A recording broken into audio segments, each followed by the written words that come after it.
5 maillots verts engagés dans la boucle. Ils sont venus d'Ukraine spécialement pour l'occasion. Demain, à 10 h, ils seront sur la ligne de départ des 100 km de Millau. Pour l'un d'entre eux, français installé à Kiev, l'occasion de renouer avec cette épreuve mythique. Moi, je les ai fait déjà 8 fois. Et je suis chef d'entreprise.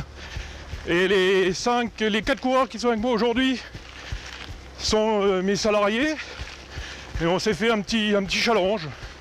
Pour les autres, d'anciens militaires rodés à l'endurance, les 100 km seront une grande première.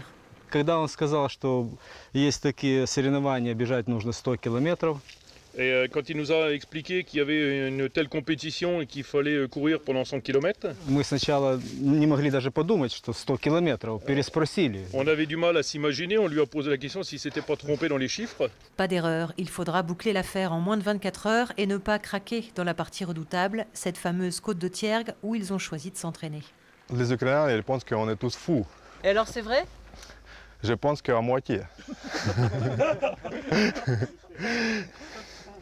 Si on a pris cette décision, je pense qu'on est déjà faux à 50%. L'an passé, ils étaient plus de 1600 sur la ligne de départ des 100 km de Millau.